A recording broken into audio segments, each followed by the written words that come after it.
It's a good question. I think you mentioned one word there that's very important, which is narrative. Sanya, what does Sanya stand for? What is it distinctive? What is it that makes tourists want to come here as opposed to somewhere else?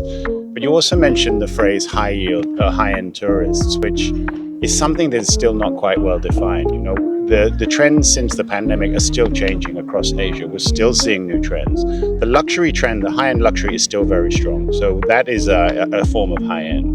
But then in the mid-level, we have, as you said, this desire for experiences, for adventure, to get out into nature, to enjoy destinations for what they really are, to be authentic, to be culturally relevant, and to find what it is that makes a place so special. So in terms of competing against Bali or Phuket, I don't think that's really what Sanya needs to be doing. Sanya needs to look at its own distinctive attractions, its own distinctive narrative, and the way that Sanya stands out as its own destination, not in competition with any other destination. Because in this information era where everybody can find everything on social media, people aren't really looking for a choice between Phuket or Bali or Hainan Island, Sanya. If they're interested in coming to Sanya, they want to know what it is that's going to really make them want to come. And when they're here, what it is that's going to make them want to come back. Because repeat visit is very, very important in the modern tourism industry.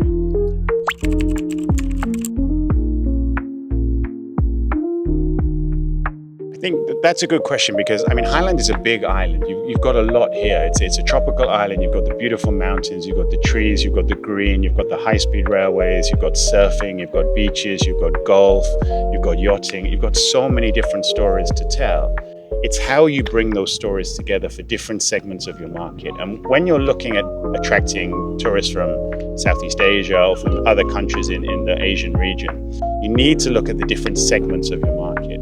Now, there will be different segments within the high-end segment. So are you looking at the MICE segment, for example? Are you looking at luxury travelers? Are you looking at wedding travelers? Are you looking at families? Are you looking at couples?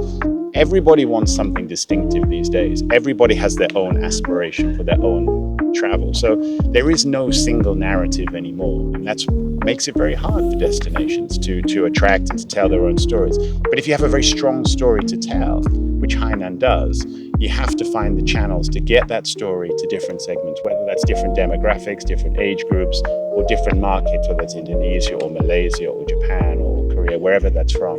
It takes a lot of research and effort. The narrative is very important, but actually segmenting and finding your key markets, that's where the challenge is.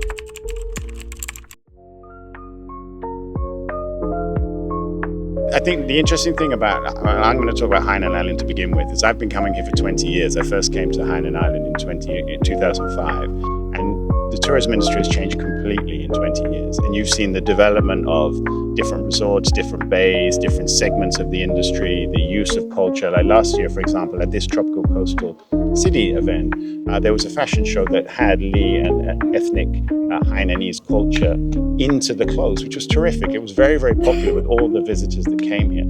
So fashion and lifestyle and well-being, these are really interesting ways to modernize and to bring traditional cultures to a new audience, particularly to younger people. And I think that's the way we're going in future. Is we're seeing it's not just about the traditional cultures. It's how can you make traditional cultures very relevant to a younger audience? How is it that it's going to appeal to them? And fashion and music and TV and culture, pop culture, is a way of doing that. You look at countries like South Korea. They do that very, very well in terms of how they use Korean culture in their lifestyle and their pop music and their well-being and lifestyle. It's a very, very interesting way to meet a new generation of travelers who are interested to come to destinations, but they also want those elements in their daily lifestyle as well as their travel. And that's the challenge, I think, in future, is to make travel more 365 days of the year, not just about the 1 week or the 5 days that the traveler comes to Hainan. Oh, that's a great example you gave about South Korea, because their K-pop culture spreads around the world, which is very impressive.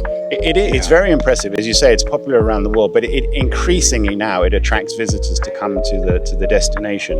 But also when they leave and they go home, they take it with them. They will watch more movies. They will take wellness products or spa products home with them. And so they take the travel back to their own lifestyle. And that's where Sanya could learn some lessons.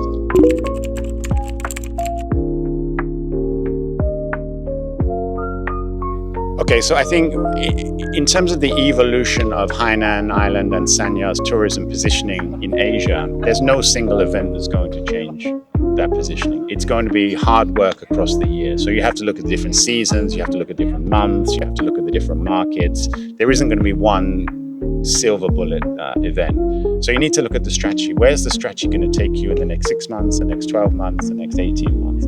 And that sounds as though that's not giving you an answer, but it actually is an answer, because you could spend a lot of money on a single event aimed at a certain niche, like you said, maybe high-end or luxury travelers. But if it doesn't work, then you've wasted a lot of your budget. You've got to look at how you use your budget across 12 months, across 365 days of the year, and also across your different markets of Asia, because different Asian markets have different aspirations. They have different expectations of travel.